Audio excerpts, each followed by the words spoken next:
You are not supposed to see what I'm about to show you. Tonight, we're opening 5 United States patents that were granted, funded, and then quietly slid into the archives. These are not conspiracy theories. They are public USPTO records you can look up yourself right now.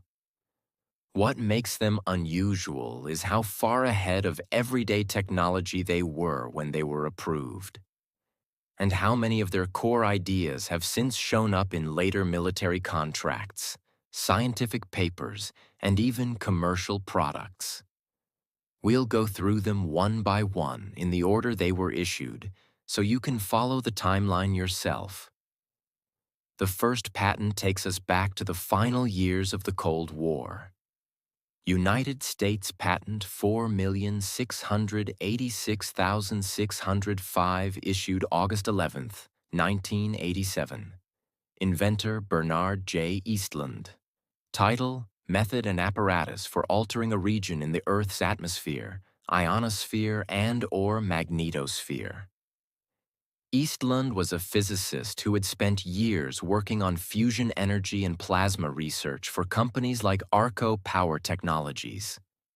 His patent describes a ground-based array of extremely high-power radio transmitters, each capable of delivering up to 1 billion watts of energy, focused into the ionosphere. When that energy hits the charged layer 50 to 600 miles above the Earth, it creates a temporary plasma mirror. That mirror can then be used to reflect signals over the horizon, disrupt enemy radar and communications across entire continents, or, and this is written explicitly at the patent, modify weather patterns on a large scale.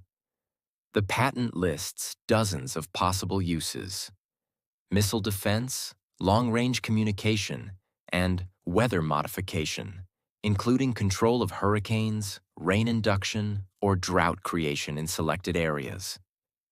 A few years later, the U.S. government built the High-Frequency Active Auroral Research Program, HAARP, in Gacona, Alaska, uses many of the same principles. Officially, HAARP is now a university research station. The patent, however, remains on file exactly as written. Fast forward 16 years. United States Patent 6,587,729. Issued July 1, 2003. Assignee, United States Air Force title. Apparatus for audibly communicating speech using the radio frequency hearing effect. Most people know this one as voice-to-skull, or V2K.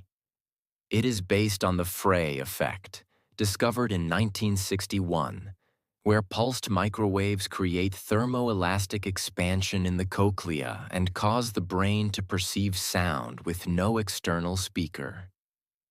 The Air Force patent takes that phenomenon and turns it into a usable communication system. By carefully modulating the microwave pulses, the device can transmit clear speech that is heard only inside the skull of the targeted person. No earphones, no bone conduction. The words simply appear in your head. The document discusses applications in special operations, search and rescue, and psychological operations. It was tested in laboratories and is cited in later non-lethal weapons programs. Next, a patent that works through the screen you're looking at right now. United States Patent 6,506,148 B2. Issued January 14, 2003. Inventor Hendrikus G. Luce. Title: Nervous system manipulation by electromagnetic fields from monitors.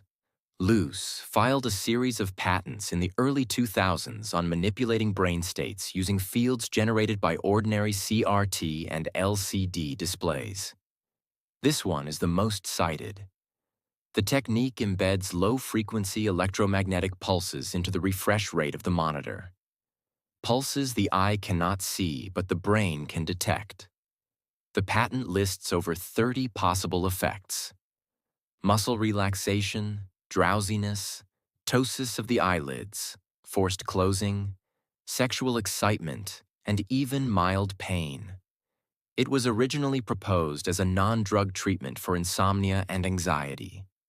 The same method, however, could be embedded in any television broadcast, computer game, or smartphone screen without the viewer ever knowing.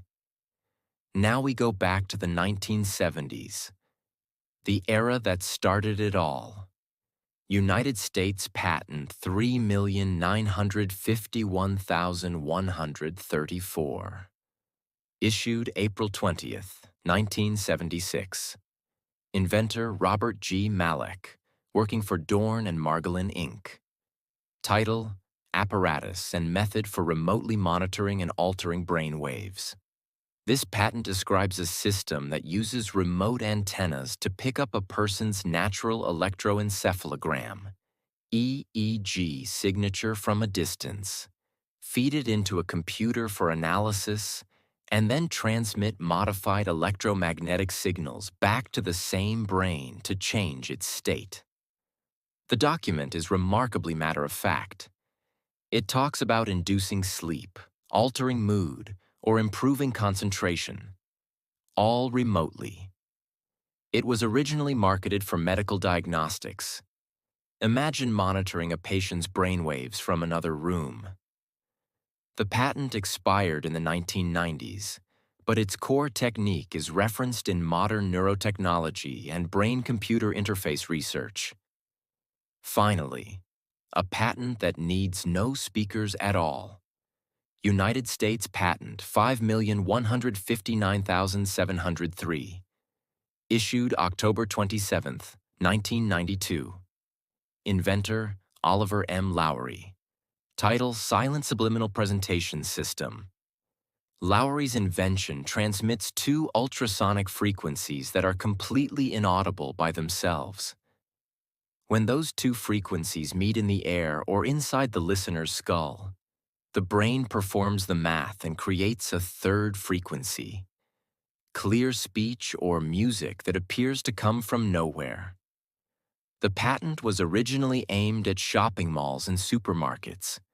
Play subliminal messages that shoppers hear subconsciously, encouraging them to buy more. Military researchers quickly saw a different use: non-lethal crowd control, morale enhancement, or psychological messaging without detection. Declassified documents show the U.S. Army tested similar silent sound systems in the 1991 Gulf War to encourage Iraqi troops to surrender. 5 patents. 5 decades of research. All granted by the United States government. All still accessible on patents.google.com today. Some of these technologies described have moved into classified programs.